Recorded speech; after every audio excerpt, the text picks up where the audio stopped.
하나님 말씀 누가복음 17장입니다. 누가복음 17장 5절로 10절에 있는 말씀 제가 봉독하겠습니다. 사도들이 주께 여짜오되 우리에게 믿음을 더하소서 하니 주께서 가라사대 너희에게 겨자씨 하나일 만한 믿음이 있었다면 이 뽕나무더러 뿌리가 뽑혀 바다에 심기우라 하였을 것이요 그것이 너희에게 순종하였으리라. 너희 중에 뉘게 밭을 갈거나 양을 치거나 하는 종이 있어 밭에서 돌아오면 저더러 곧 와 앉아서 먹으라 할 자가 있느냐? 도리어 저더러 내 먹을 것을 예비하고 띠를 띠고 나의 먹고 마시는 동안에 수종 들고 너는 그 후에 먹고 마시라 하지 않겠느냐? 명한 대로 하였다고 종에게 살해하겠느냐? 이와 같이 너희도 명령받은 것을 다 행한 후에 이르기를 우리는 무익한 종이라 우리의 하여야 할 일을 한 것뿐이라 할지니라. 아멘. 본문 말씀을 가지고 하나님 앞에서 종으로서의 자세가 나오는 종이라는 제목으로 하나님 말씀을 증거하겠습니다. 우리 한국교회는 오늘을 3.1절 기념예배 주일로 정하고 있습니다. 왜냐하면 우리 민족 가운데의 3.1 만세 운동은 굉장히 중요한 위치를 차지하고 있기 때문에 그래요. 일본이 주도한 강화도 조약으로 인해 우리 한국은 강제 개항을 했습니다. 그때가 1876년이에요. 강화도 조약 이후에 일본으로부터 온갖 압박이 가해졌고 그로부터 34년이 지나 1910년 8월 29일에 한일 합방 병탄 조약이 맺어집니다. 한일 합방 병탄 조약이라는 것은 우리나라의 모든 주권을 일본에게 이양한다라는 조약이에요. 그래서 일본은 데라우치라는 조선 총독을 파견했고 우리 조선에서는 이완용이 한일 합방 병탄 조약에 서명을 하게 됐어요. 그 조약에 서명을 함으로써 모든 국가 주권이 다 침탈돼 버렸습니다. 그로부터 일제 36년 강점기가 시작된 거예요. 올해는 한일합방 병탄조약 115주년이에요. 그런데 광화문에서 폭동을 일으키고 있는 일부 세력들은 올해 일본 왕을 우리나라로 초대해서 성대한 115주년 행사를 진행하겠다라고 주장하고 있어요. 정신이 나가도 한참 정신이 나간 짓들이 있죠. 한일 합방 병탄 조약 후에 얼마나 압박이 심했는지 고종 황제가 9년 만에 죽습니다. 고종 황제가 죽고 나서 바로 일어난 게 3.1 만세 운동이에요. 1919년 3월 1일 날 일어났지요. 올해 106주년이에요. 일본으로부터 우리나라의 주권을 찾아오는 것을 기뻐한 세력들은 올해 3.1운동 106주년을 크게 성대하게 치렀습니다. 그런데 이상한 세력이 있어서 한일 병탄조약, 한일 합방을 기념하는 115주년 행사를 진행하겠다고 말하는 사람들이 있어요. 그래서 올해 8월 29일 날 일본 왕을 한국으로 초청하겠다라고 말하는 사람들이 있는 거예요. 비록 나라는 잃었지만 결코 우리는 침략국의 백성이 아니다 라는 정신이 3.1 만세 운동의 정신이에요. 우리는 나라를 뺏겼지만 침략국의 백성은 결코 아니다 라는 독립운동을 계속 해왔던 거예요. 3.1 만세운동 리더가 33명이었는데 그 중에 그리스도인들이 16명이나 됐어요. 3.1 만세운동은 기독교인들이 주축이 된 저항운동이에요. 33인 중에 기독교인이 16명, 천도교인이 15명, 불교인이 2명 있었어요. 그런데 천도교는 종교가 아니에요. 점령지에서 수탈을 일삼고 있는 제국주의 세력에 대항한 사회운동단체가 천도교였단 말이에요. 그래서 그들의 주장을 보면 보국안민, 국가를 보위하고 백성을 편안하게 한다. 지상천국, 이 지상에서 행복한 삶을 누리는 나라를 만들어야 된다라는 게 천도교의 사상이에요. 그래서 천도교는 종교가 아니라 사회운동단체예요. 사람이 먼저이고 백성이 잘 사는 나라를 만들자라는 기치를 앞세운 단체였어요. 천도교가 주장했던 것에 이 민족운동의 중심이 민족중흥이에요. 그래서 우리나라 국민교육 헌장이 나올 때 제1소절이 우리는 민족중흥의 역사적 사명을 가지고 이 땅에 태어났다라고 하는 거예요. 국민 계도 운동을 했던 게 천도교였어요. 그러고 보면 종교적 차원에서 볼 때 기독교가 주축이고 불교인은 2명 참석한 3.1 만세 운동은 사실상 기독교인들이 주축이 됐다는 걸 말하고 있는 거죠. 우리나라 애국가도 대한 사람 대한으로 길이 보존하세라고 해요. 대한 사람 대한으로 길이 보존하세라는 말 속에는 뭐가 들어있냐면 빨리 사대주의를 극복하자라는 뜻이 들어있는 거예요. 우리나라는 오랜 세월 중국 사대주의에 있었습니다. 중국이 쇠퇴하고 일본 제국주의가 일어났을 때는 일본에 굴종하는 사대주의가 나왔어요. 그들이 친일파지요. 친일파 중에는 악질 친일파들이 있어요. 사대주의의 오염입니다. 일본이 물러가고 나니까 미국 사대주의가 나왔어요. 여러분, 우리나라에 각 분야의 박사학위가 있는데 대학에 가서 보면, 또 대학원에 가서 보면 미국 박사학위를 가진 자들이 주동이 되고 있는 것을 보게 됩니다. 왜 그럴까요? 지금은 미국 사대주의를 하고 있는 때예요. 여러분, 우리나라가 대한 사람 대한으로 길이 보존하셔야 되려면 사대주의를 극복해야 돼요. 이 사대주의를 극복하지 않으면 민족이 뒤틀려 버린단 말이에요. 우리나라가 얼마나 많은 침략이 있었습니까? 민족이 뒤틀리는 거예요. 왜 그래요? 사대주의 때문에 그래요. 일제시대 뒤틀렸죠. 지금도 역시 뒤틀려 있어요. 나중에 역사가 평가할 거예요.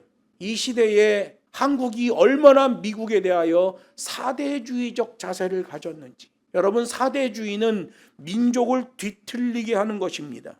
지난주에 말씀해 보면 예수님이 그렇게 말씀하셔요.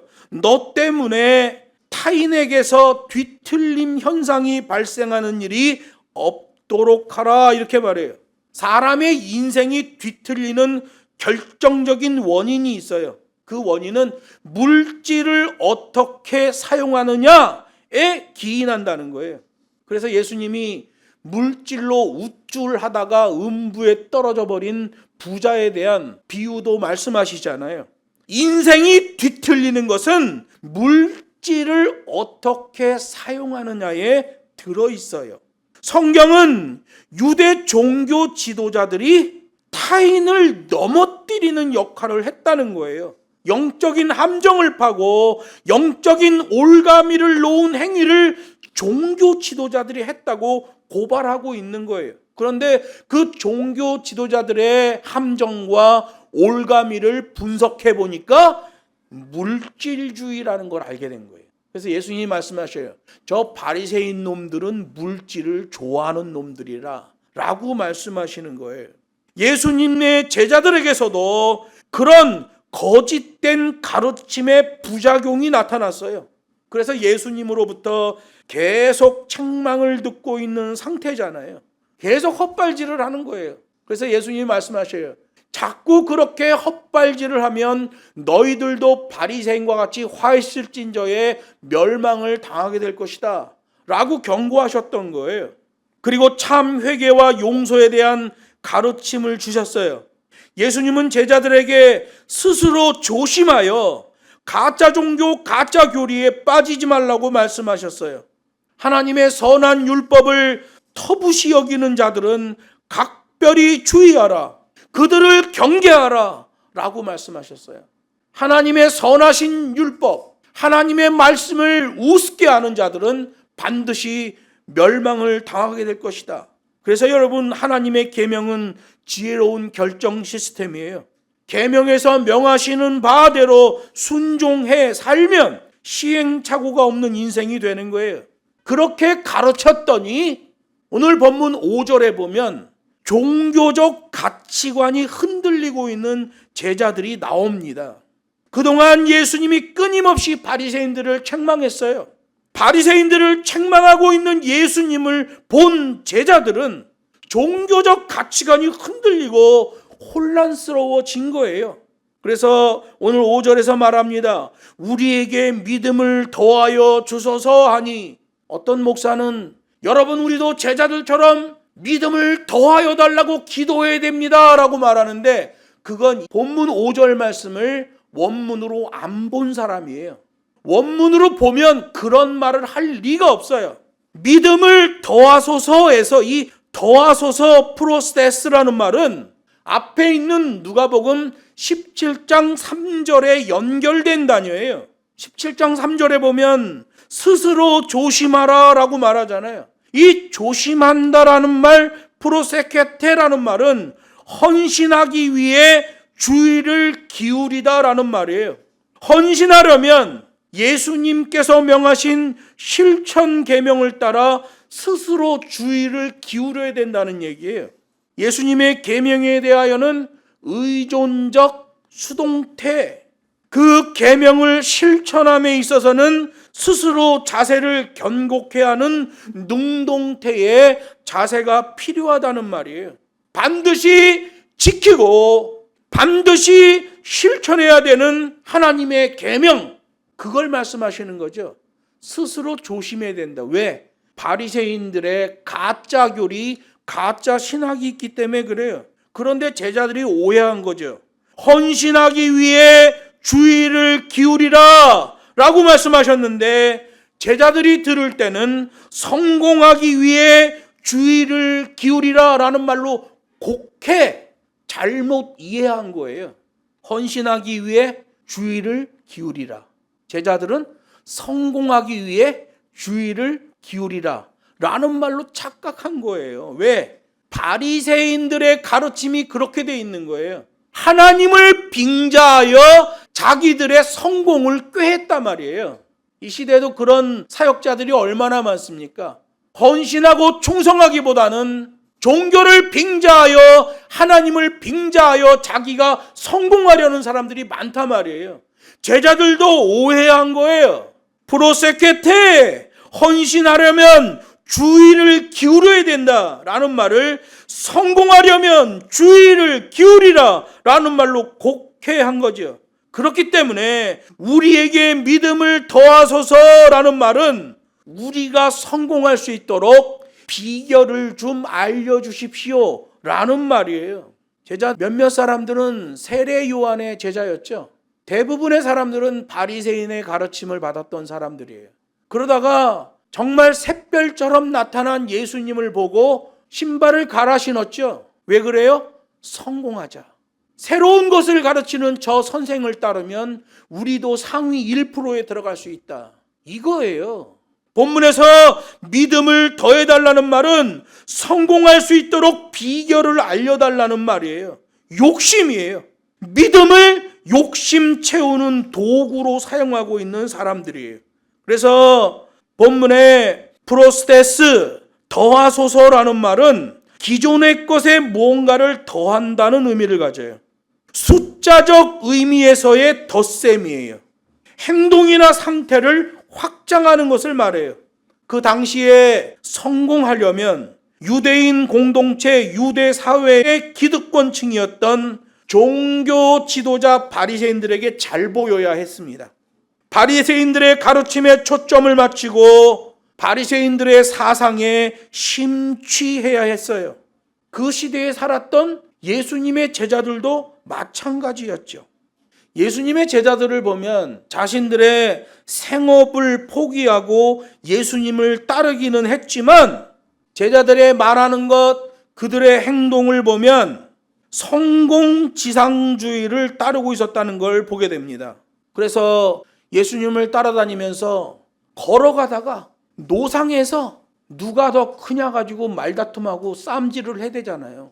심지어 어떤 제자는 어머니를 동원하여 유력한 자리를 청탁하기도 합니다.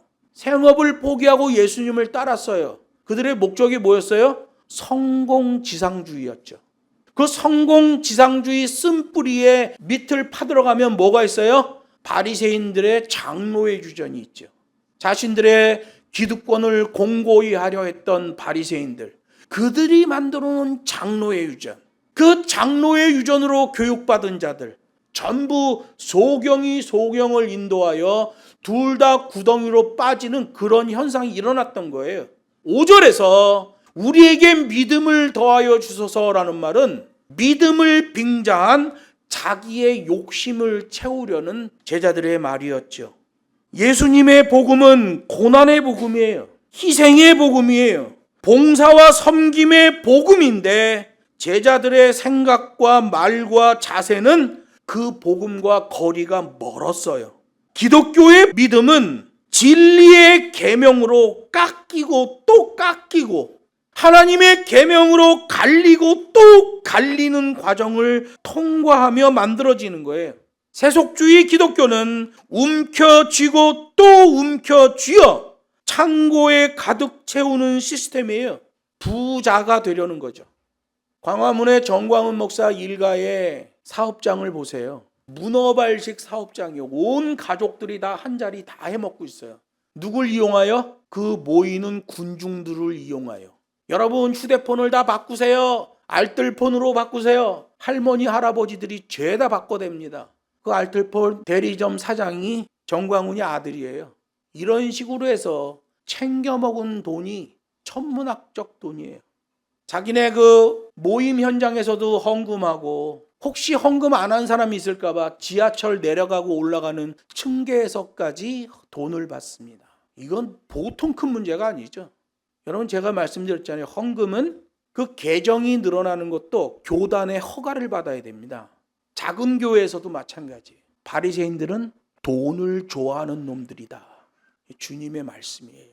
복음주의 기독교는 내려놓고 또 내려놓으며 가난한 자들에게 나누어 주는 시스템이에요. 이걸 부요함이라고 그러는 거예요. 세속주의 기독교는 부자를 추구하고 복음주의 기독교는 부요함을 추구하는 거예요. 오늘 6절에서는 여호와 종교에서 요구하는 믿음은 거창한 게 아니다라고 말씀하고 있어요. 6절에서는 믿음의 크기를 겨자씨에 비유하고 있습니다. 이 겨자씨의 비유도 대부분의 한국 설교는 다 가짜 설교입니다. 원문에서 말하는 내용은 이 시대 가짜 설교와 완전히 다른 내용을 하고 있어요. 믿음은 아주 작은 것이라고 할지라도 일단 그 믿음이 있다면 그 믿음의 증거가 반드시 밖으로 나와지게 되어 있다라고 말씀하셔요. 그래서 야고보서에 보면 산 믿음과 죽은 믿음에 대한 얘기를 해요. 예수님께서 겨자씨 같은 믿음에 뽕나무를 비교하고 계시는데 그 교훈을 듣는 제자들에게는 아주 놀라운 교훈이 되는 거예요. 겨자나무는 1년생이에요. 겨자씨가 생겼어요. 싹이 나서 나무가 됐어요. 그 1년 살고 죽는 거예요. 1년생 식물이란 말이에요. 매년 다시 자라는 식물이에요. 뽕나무는 길게 살면 600년까지 삽니다. 뽕나무는 뿌리가 깊은 나무로 대표적이에요. 600년 사는 뽕나무는 뿌리도 엄청나게 깊게 파고 들어가서 뽕나무를 뽑아내는 것은 불가능해요. 뿌리를 뺄 수가 없어. 너무 깊이 들어가기 때문에. 겨자씨는 1년생, 뽕나무는 600년까지 살고 뿌리가 깊은 식물로 유명해요. 그런데 오늘 본문에 나오는 뽕나무는 시카미노라는 건데요. 시카미노라는 뽕나무는 검은색 뽕나무를 얘기하는 거예요. 검은색 뽕나무는 장로의 유전을 이렇게 비유했다는 사실을 원문을 보면 금방 알 수 있어요. 시커먼 뽕나무를 명하여 옮기게 된다라는 말씀이에요. 겨자와 뽕나무는 서로 비교될 수가 없는데 예수님은 1년생 겨자나무가 뽕나무를 이기고 능가하는 일에 대하여 말씀하고 있는 거예요. 유대 종교 지도자들이 수천 년 동안 구축해온 종교적 뿌리와 터전이 뽕나무처럼 깊고 견고할지라도, 그것도 검은색 뽕나무, 예수님의 복음, 그 믿음이 겨자씨 한 알만큼만 있다면 그 견고한 뿌리에 검은 뽕나무도 옮길 수 있다. 장로의 유전도 능가할 수 있다 라고 말하는 거예요.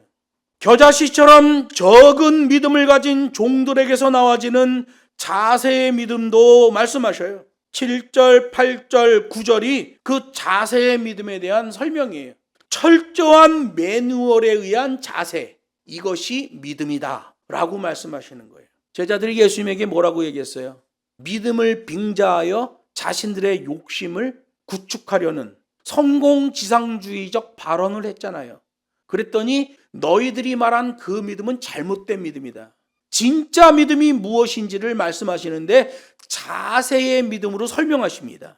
여기 7절 말씀 보면 주인이 시키신 일을 그 시킨 대로 완수하는 종에 대하여 말해요. 매뉴얼 중심이죠.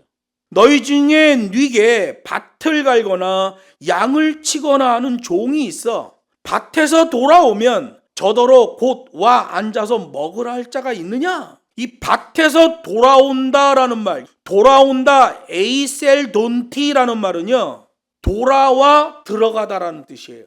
그가 돌아와서 들어갔다라는 말인데, 이게 종행이란 말이에요. 종행. 종행이 뭐예요? 어떤 동작에 이어서 나온 동작이라는 말이에요. 종행의 원류 동사는 가라예요. 주인이 종들에게 얘기했어요. 가라. 가서 거기 가서 양을 치든 밭을 갈든 그 일을 해라. 그래서 그들이 갔어요. 가서 일을 마치고 주인이 하라고 한 그걸 마친 다음에 돌아와 들어가다라는 뜻이에요.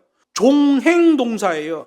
에이셀 돈티. 그 일을 시킨 주인의 관점에서 그 집 종이 주인이 지시한 밭에 갔고 주인이 있는 곳으로 돌아와 들어가다라는 말이에요. 이거 매뉴얼이거든요. 법과 식이에요. 주인이 그리 가라고 그랬는데 종이 딴 데 간 게 아니에요. 주인이 시키는 대로 그 현장 그 자리에 가서 일하고 명령권자가 있는 그 집으로 돌아와 들어갔다. 그 집안으로 들어갔다라는 말이에요. 종행동사예요.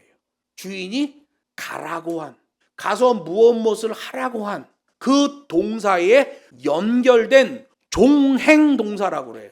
이거 아주 중요한 거죠. 여러분, 이런 매뉴얼을 갖지 않으면 자기 생각, 자기 기준으로 움직이는 감성주의자들이 나오는 거예요. 직설법으로 이 에이셀 돈티를 해석하면, 돌아오면이라는 단어를 해석하면 도시로 돌아오다, 집으로 돌아오다 라는 의미예요. 이걸 은유법으로 사용하면 하나님의 왕국에 들어간다라는 말이에요. 구약시대에 보면 천국에 들어가는 것을 야보라고 해요. 야보. 히브리어입니다. 다가오는 것, 가져오는 것을 의미해요. 하나님의 백성이 땅 위에 살고 있습니다. 하나님이 그들을 천국으로 돌아오게 하시려고 해요. 자기 기분, 자기 생각, 자기 기준으로 행하는 자들은 천국에 갈 수가 없어요. 하나님이 명하신 대로 해야 돼요. 주인이 가라 했으면 종행동사로 나오는 거예요. 거기 가서 주인이 시키신 일을 하고 돌아와 주인의 집에 들어가다예요. 에이셀 돈티, 주님이 사용한 이 단어 안에 천국에 들어가는 것, 동의어 야보가 들어있다는 거죠. 주인이 일하라고 보낸 그 밭, 그 현장에서 법과 식대로 일하고 주인의 집으로 돌아온 종을 말하고 있는 거예요. 이게 믿음이라는 거예요. 믿음을 더하여 주소서 그랬더니 구약 시대에 천국에 들어가는 야보라는 단어를 헬라어 에이셀 돈티로 설명하고 계신 거예요. 8절 9절 말씀 보면 자기를 드러내지 않는 종에 대하여 말합니다. 이것도 역시 매뉴얼 중심이죠. 밭에서 힘들게 일을 마치고 온 종은 주인의 식사를 준비하고 허리띠를 하고 허리띠에 도구를 거치한 후 준비된 가운을 입고 주인을 섬겼다는 거예요. 본문은 수종든다라고 번역했는데 원문을 보면 주인이 식사 자리에 나오기 전에 그 주인의 식사와 관련된 모든 일을 완료한 상태라고 말합니다. 디아토네이라고 그래요. 우리말로는 수종든다 그러니까 종이 옆에서 이렇게 수종들었구나 그렇게 생각하지만 원문은 주인이 식사 자리에 나오기 전에 일을 완료한 상태라는 단어 디아토네이를 사용해요. 이건 구약 제사를 말하는 거예요. 구약 시대에 제사장의 복장을 야자르라고 했어요. 야자르의 매누얼은 허리띠를 띠고 허리띠에 장비를 갖추고 가운을 걸치다라는 의미예요.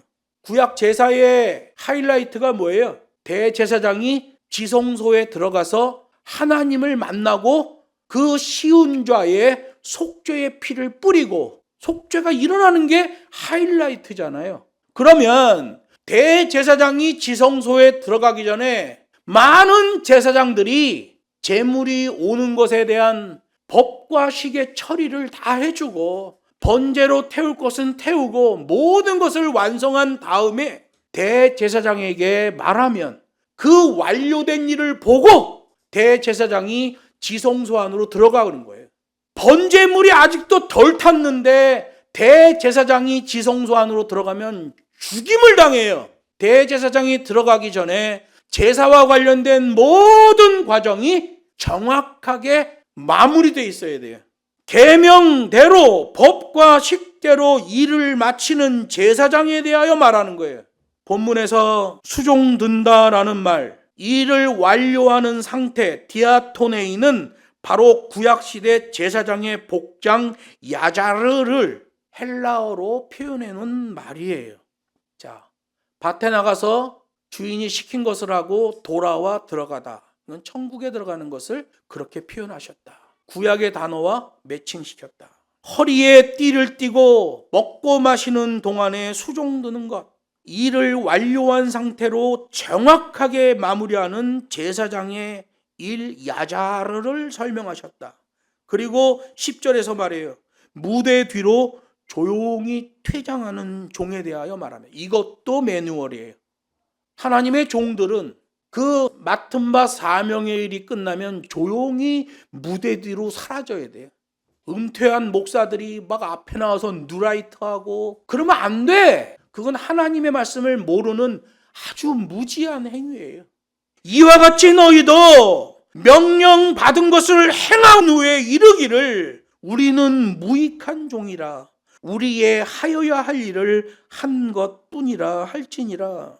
마태복음 25장 30절에도 무익한 종에 대한 얘기가 나와요. 아크레이오이라는 말인데요. 이 무익한 종이라는 단어는 무익한 종이라는 단어로 존재하지 않아요. 원문에 보면 유익한 종 앞에 부정 접두어를 붙여요. 유익한 종은 크레이아라고 그래요. 유익하다, 꼭 필요하다. 크레이아라는 말이에요. 근데 거기다가 아크레이아 그래. 앞에다가 알파 하나를 붙여요. 알파는 부정 접두어가 아니에요. 헬라어에서의 알파는 숫자로는 1이에요. 또는 시작을 말하는 거예요. 그런데 이 알파라는 글자 하나가 부정접두어 역할을 하고 있다는 거예요. 이게 너무 놀라운 문법이죠. 이게 뭐냐 하면 처음부터 유익한 종은 처음부터 무익한 종이라고 고백한 자다라는 뜻이에요. 우리 성경은 그냥 몇 단계를 건너서 중간을 생략해버리고 무익한 종이라고 번역해놨는데 이 알파는 시작이라는 뜻이에요. 숫자로는 1이에요. 처음부터라는 뜻이에요. 처음부터 유익한 종은 처음부터 자기 자신을 무익하다고 말하는 자다라고 말하고 있는 거예요. 이게 발착성 존재 가치라고 하는데요. 어디서부터 그 사람의 존재 가치가 시작되었냐라는 거예요. 처음부터 나는 무익하다 한 종이 유익한 종이다. 언제까지? 지금까지. 이게 발착성, 시작과 도착, 발착. 시작은 처음부터 알파예요. 처음부터 나는 무익합니다 라고 말하는 종이 유익한 종이다 라는 의미예요. 부정접두어가 아니라 발착성 존재 가치를 말하는 알파를 단어 앞에다가 붙여놓은 거죠. 그래서 끝까지 충성, 끝까지 겸손, 이게 진짜 무익한 종이에요. 실상은 유익한 종이죠. 진짜 하나님 앞에 유익한 종은 저는 처음부터 지금까지 부족합니다 라고 고백하는 자예요. 발착성 존재 가치를 고백하는 종이죠. 존재 차원에서의 절대 의존형이에요. 주님, 저는 처음부터 부족한 종입니다. 주님, 저는 처음부터 죄인입니다. 주님, 저는 처음부터 무익한 종입니다 라고 하는 종이 진짜 유익한 종이라는 하나님의 말씀인 거예요. 말씀을 맺습니다. 바리새인들로부터 가르침을 받은 유대인들은 모두 그 바리새인들의 불의함에 오염되고 그 흐름을 타고 있었어요. 심지어 예수님의 제자들도 심각한 영적 오염 증세가 나타나서 예수님으로부터 계속해 호된 책망을 듣고 있었어요. 심지어 예수님이 제자들에게 심판을 선고하기까지 했어요. 종은 종 취급받을 때에 종의 자세가 나와야 진정한 종이다. 밭에 나가서 죽어라 이라고 들어왔는데도 주인이 밥상머리에 앉기 전에 신속하게 그 모든 일을 마무리 짓는 종. 처음부터 저는 부족한 자입니다. 저는 주님의 종입니다. 무엇을 시키든지 그대로 이행하겠습니다. 이 종이 진짜 유익한 종이라는 거예요. 그런데 종의 입술로 나올 때는 저는 무익한 종입니다 라고 나오는 거예요. 그 무익함은 알파, 처음부터 그렇게 발착성 존재 가치를 깨닫고 있는 자다 라고 예수님이 말씀하고 있는 거예요. 그래서 이 오늘 본문은 원문을 보고 설교하지 않으면 유교적 설교를 할 수밖에 없는 본문이에요. 예수님은 종들이 취해야 할 자세에 대하여 구약시대에 선포된 계명을 기준 삼아 설명하셨어요. 제사장은 법과 식대로 해야만 했고 법과 식대로의 정당성의 제사여야만 하나님께서 받으시는 제사로서 유효했어요. 지금은 우리 각 사람이 단독 제사장이죠. 우리도 역시 발착성 존재 가치, 주님, 저는 처음부터 죄인입니다. 이웃 앞에서는 나는 많이 부족한 사람입니다 라는 것을 고백해야 돼. 이 발착성 존재 가치를 모르는 자는 바리새인의 후예예요. 그러고 보면 광화문에서 벌어지고 있는 그 삐뚤어진 기독교인들이 어떤 존재인지를 우리가 알게 되는 거예요. 그런 발착성 존재 가치를 아는 종들이어야만 주인이 계신 집으로, 천국으로 돌아올 수 있다라고 강조하고 있는 거예요. 믿음을 더해달라라고 말하며 그 믿음을 이용하여 자기의 욕심을 채우려고 했던 성공지상주의 제자들에게 천국에 들어가는 것에 대한 매뉴얼을 말씀하고 있는 거예요. 하나님의 종으로서 겨자씨 믿음의 반듯한 자세가 나와지는 우리 모두가 될 수 있기를 주 예수의 이름으로 축복합니다.